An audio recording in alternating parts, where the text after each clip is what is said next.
वक्रतुंड महाकाय सूर्यकोटि समप्रभा निर्विघ्नं कुरु मे देवो सर्वकार्येषु सर्वदा।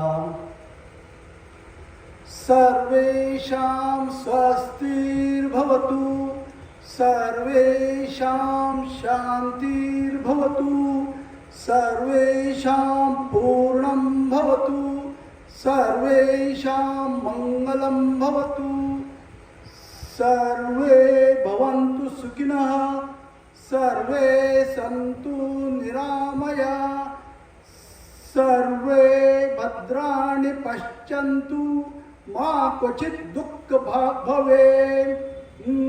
शांती शांती शांती। सर्वप्रथम आज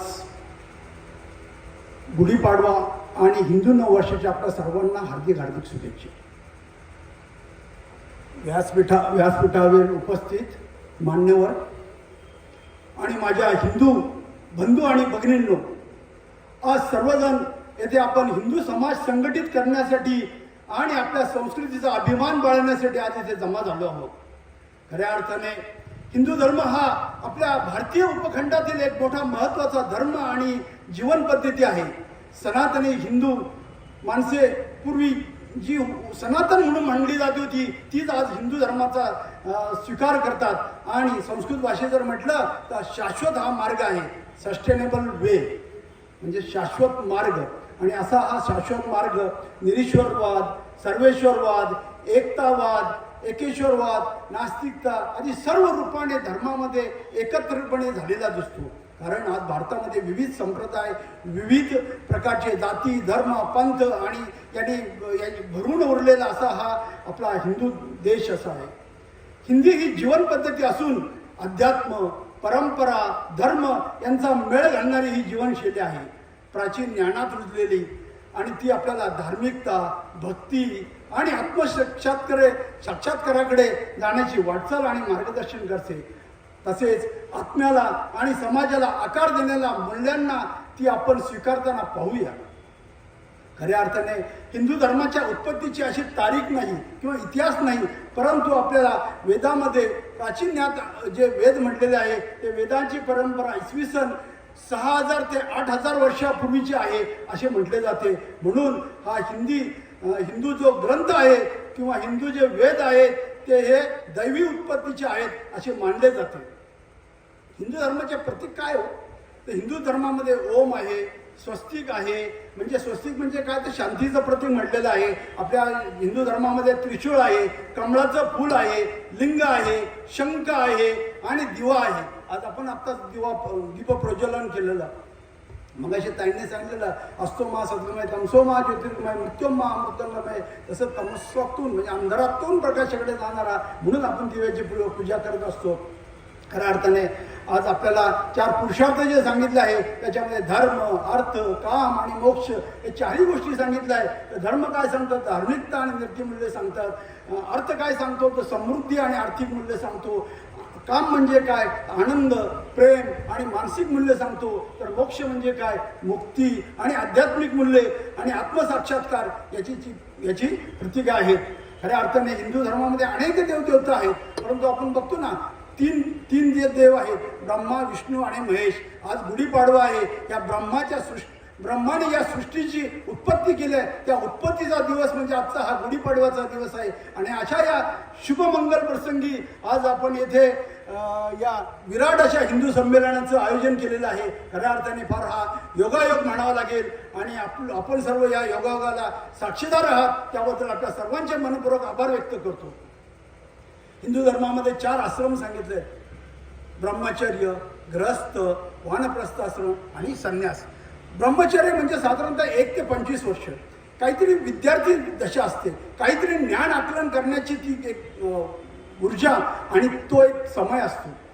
नंतर मग साधारणतः ब्रह्मचर्याचं पालन केलं जातं। पूर्वीच्या काळी गुरुकुल होते, गुरुकुलामध्ये गुरुकुलाचं शिक्षण दिलं जात होतं।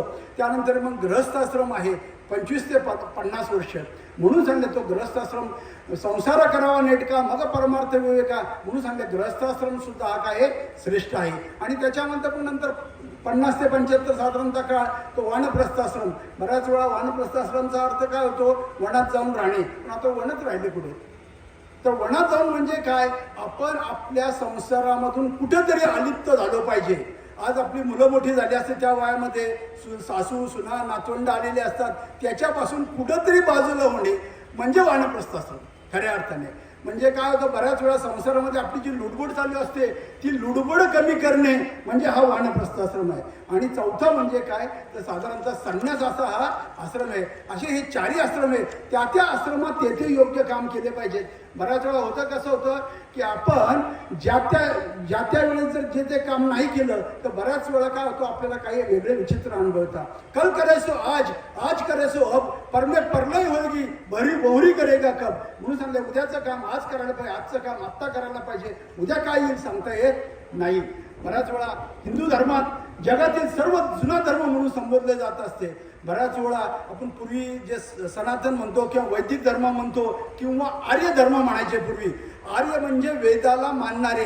आर्य संस्कृती आपल्याकडे पूर्वी होती. भारत हा फार मोठा देश होता त्यावेळेस. आता भारतामध्ये आपण बऱ्याच वेळा याच्यामध्ये बांगलादेश असेल, पाकिस्तान असेल, अफगाणिस्तान असेल किंवा श्रीलंका असेल, नेपाळ असेल किंवा ही सर्व पूर्वी काय होतं ते एक होते. असा हा अखंड भारत होता.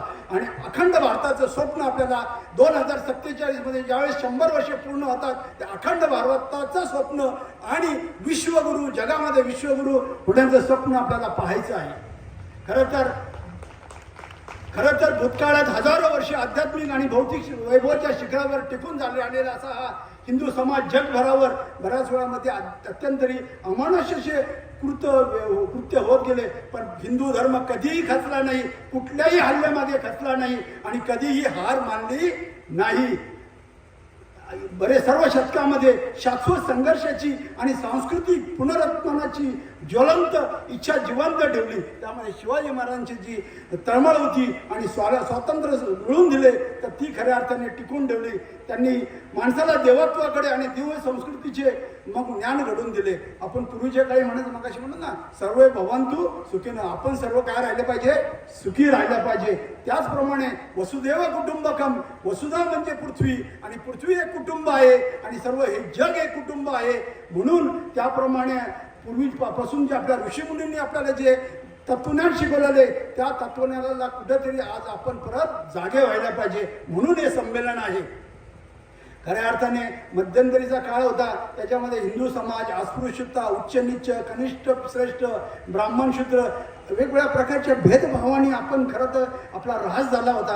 आणि अशाही परिस्थितीमध्ये आपल्या समाजात वेगवेगळ्या प्रकारचे एकतेच्या जागाने एकत्र बांधण्याचे काम परत खऱ्या अर्थाने महान यांनी करायचे ठरवले. त्यामध्ये मग कुणी मोठमोठे विचारवंत आज एकत्र येताना दिसतात, कुणी तंत्रज्ञ एकत्र येताना दिसतात, ज्येष्ठ धर्माचार्य एकत्र येताना दिसतात, धर्मगुरू एकत्र येताना दिसतात, संत एकत्र येताना दिसतात.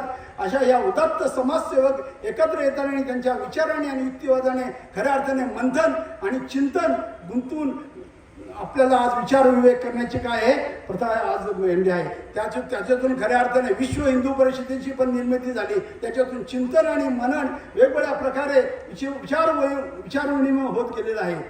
आज आपण बघतो तरुणांना पण आव्हान आहे. तरुणांनी राष्ट्र उभारणीत आणि धर्म रक्षणात सक्रिय सहभाग झाले पाहिजे. शिवाजी सावंतांची मृत्युंजय कादंबरी आहे, त्याच्यामध्ये तारुण्याचं वर्णन केलेलं आहे. तारुण्य म्हणजे काय? तारुण्य म्हणजे ज्वलंत धमन्याचं अविरत स्पंदन, निसर्गाने मानवाचा दिलेला सर्वात श्रेष्ठ वर काहीतरी करावं असा वाटणारा उमेदीचा काळ. अरे हा असा उमेदीचा काळ आणि या उमेदीच्या काळामध्ये आपलं रक्त सळसळलं पाहिजे.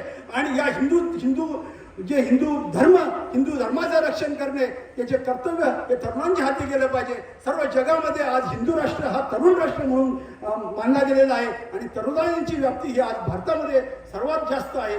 म्हणून हिंदू एकता, हिंदू समाज जातपात विसरून एकवटला पाहिजे, हे खऱ्या अर्थाने या परिषदेचं मुख्य उद्दिष्ट आहे. संस्कृतीचं रक्षण, प्राचीन परंपरा, सण, मंदिराचे जतन करणे या सर्व गोष्टी याच्यामध्ये पुढाकार हा खऱ्या अर्थाने युवकांनी घेतला पाहिजे. मग त्याच्यात जिथे कुठे हिंदूवर अन्याय होईल तिथं ताकदीने आवाज उठवला पाहिजे. हिंदू परिषद म्हणजे हिंदुत्व, संस्कृतीचे रक्षण, हिंदुत्व एकता, संघटन या मुद्द्यावर भर दिला जातो. हिंदू समाजाला संघटित करा, हिंदू राष्ट्राचे स्वप्न साकार करा, हा मुख्य संदेश याच्यातूनच धरतो. म्हणून सांगितलंय अध्यात्माने ठरते खरी भारतीयांची ओळख, तसे तरुणांनीच ठरते आपल्या भारतीयांची ओळख. आणि मग याला जर आपल्याला 2047 मध्ये विश्वगुरू म्हणून आपल्याला पाहायचं असेल तर त्यामध्ये तरुणांचा सहभाग, तरुणांनी अध्यात्माकडे लवकर वळलं पाहिजे. बराच वेळा आपण म्हणतो म्हातारा झाला, वय झाला, रिटायर झालं की मग आपण अध्यात्माकडे जाऊ, नाही. त्यावेळेस खऱ्या अर्थाने आपली शारीरिक मानसिक स्थिती ही खालवलेली असते आणि त्यामध्ये एखादा श्लोक जरी पाठ करायला सांगितला तर तो पाठ होऊ शकत नाही. म्हणून सांगितलंय तरुणांमध्ये आध्यात्मिक ओढा तरुणांचा वाढला पाहिजे. अध्यात्म म्हणजे काय? आधी आणि आत्मनं, आत्म्याविषयीचं ज्ञान घेणे त्याला अध्यात्म म्हणतात. आणि मग असं जर अध्यात्माचं ज्ञान म्हणजे आत्म्याविषयीचं जर ज्ञान घ्यायचं असेल तर त्याला कुठल्याही वयाची अट नाही. मग त्याच्यामध्ये कारण आपल्याला पिंडित ब्रह्मांड म्हटलेलं आहे, त्याचप्रमाणे आपल्या भगवंत हा कुठे आहे तर आपल्या शरीरामध्ये आहे आणि तो आपल्याला काय आला ओळखता आला पाहिजे. म्हणून सांगितलंय जातपात विसरून हिंदू धर्म एकत्र आले पाहिजे. आता एकत्र येण्याची ठिकाणं कुठे तर तुम्हाला माहिती आहे, आपल्या मंदिरामध्ये आरती होते, शालेय वहींमध्ये मुलांना संस्कार केंद्र असतात, बालसंस्कार केंद्र असतात, संघाची शाखा असते किंवा प्रभात फेरी आपण काढतो. प्रभात फेरी आहे, शिववंदन आहे, भजन आहे, कीर्तन आहे, हरिपाठ आहे, अशी वेगवेगळी ठिकाणं आहेत. आणि अशा वेगवेगळ्या ठिकाणी आपण त्या निमित्ताने जरी एकत्र आलं पाहिजे. खऱ्या अर्थाने आपण समाज एकत्र येण्यासाठी आपण बरोबर वेळा मंदिरं काय असतात हो, नाम आहे मंदिर में, नाम आहे मस्जिद में, हम तो अपने श्वासों की श्वास में. खऱ्या अर्थाने भगवंत कुठं आहे तर तुमच्या आमच्या श्वासामध्ये. आपण श्वास किती हजार वेळ 21,600 वेळा घेतो आणि या श्वासातूनच खऱ्या अर्थाने भगवंत आहे. आणि हाच भगवंत हा आपल्याला समजला पाहिजे. खऱ्या अर्थाने हिंदू समाज हा सहनशील आहे. बऱ्याच वेळा वारंवार बरेच आक्रमणं झाली. हिंदू समाज काय आहे थोडा संघटित नसल्यामुळे बऱ्याच वेळा अशी झाली. परंतु हिंदू जर समाज संघटित झाला तर शत्रूचा बिमोडक झाल्याशिवाय तो गप्प बसणार नाही. आणि सध्या प्रत्यक्ष आणि अप्रत्यक्ष अशी आक्रमणं होताना दिसतात. परंतु ह्या ज्या नवीन पिढीला पिढीला लांब करण्याचं बराच कृत्य केलं जातं. सोशल मीडियावर काहीतरी पोस्ट केल्या जातात. परंतु हा हिंदू समाज, हिंदू धर्म कधीही याचं सात्वन करणार नाही. आणि हा मोडीत काढून यासाठी संघटित होणं ही काळाची गरज आहे. आणि म्हणून आपण सर्वजण जात पात धर्म विसरून आपण हिंदू धर्माच्या आणि एकत्र येण्याच्या पुढे आव्हान करूया. नवीन पिढीला हिंदू संस्कृती शिकवणं सर्वांचेच काम आहे. आपल्या ज्या देवी देवता आहेत, देवी देवतांचं बघा चित्र बघितलं तर त्याच्या एका हातात शास्त्र आहे, एका हातात काय शस्त्र आहे. म्हणजे शास्त्राची पण गरज आणि शस्त्राची पण गरज आहे. अशी आपल्या ह्या देवता आहे. ते देवता हे आपले काय प्रतीक आहे. म्हणून सांगितलंय वुमन एम्पॉवरमेंट आहे, युथ एम्पॉवरमेंट आहे आणि आत्मनिर्भर भारत आहे. आत्मनिर्भर प्रत्येकाने आपल्या स्वतःच्या पायावर उभं राहिलं पाहिजे. आणि बऱ्याच वेळा प्रत्येक देशामध्ये की आपण होतो ना पर कॅप्चा इन्कम, आपल्या इथे काय होतं एक माणूस कमवतो आणि 5 जण खातात. त्यामुळे आपलं भारताचं पर कॅप्चा इन्कम हे फार कमी आहे. पण त्याच्यामध्ये जर दोघांनी सर्व्हिस केली, दोघांनी धंदे याच्यामध्ये केलं तर आपलं पर कॅप्चा इन्कम वाढेल, GDP वाढेल. आणि सर्वांनी आपल्या पायावर उभण्यासाठी, आत्मनिर्भर होण्यासाठी शक्ती वापर केली पाहिजे. बलवान होऊन आपण कोणावर आक्रमण करायचे नाही तर स्वसंरक्षणासाठी बलवान होणे आपल्याला अत्यावश्यक आहे. म्हणून मी म्हणतो हे हिंदू राष्ट्र आहे असे प्रत्येक हिंदूने म्हणणे म्हणजे आत्मविश्वास निर्माण झाला असे म्हणता येईल. आणि या आत्मविश्वासासाठी हिंदू एकत्र राहणे गरजेचे आहे. आज या विराट हिंदू संमेलनाच्या कार्यक्रमाला आपण सर्व उपस्थित राहिलात त्याबद्दल मी आपल्या सर्वांचे खऱ्या अर्थाने फार आभार व्यक्त करतो. वेळ थोडा आहे, संयोजकाने 15 मिनिटं दिलेले आहेत. मला वाटतं माहीत नाही 5-10 मिनिटं इकडे तिकडे झाले असतील. मी त्यांची क्षमा मागतो. बोलण्यासारखं अध्यात्मावर बोलण्यासारखं भरपूर आहे किंवा आज आपण धर्मावर बोलण्यासारखं आहे. कितीही बोललं तरी ते कमीच आहे असं आपण सांगतो. कारण आपली वेद, उपनिषदे, पुराण, भगवद्गीता ही जी ग्रंथ आहेत ही ग्रंथ भरपूर ज्ञान सांगून गेले आहेत. म्हणून सांगितलंय कृपया हिंदू धर्मातल्या सर्व मंडळींनी जागे व्हा आणि हीच ही वेळ आहे, अभी नाही तो कभी नाही. म्हणून सांगितलंय आत्ताच तुम्ही आजपासून म्हणून मग अशी म्हटलं तर कल करायचो आज करायचो अब, पर मैं परलय होगी गौरी करेगा काम. याची सुरुवात आत्तापासूनच करूया. जय हिंद, जय महाराष्ट्र. धन्यवाद.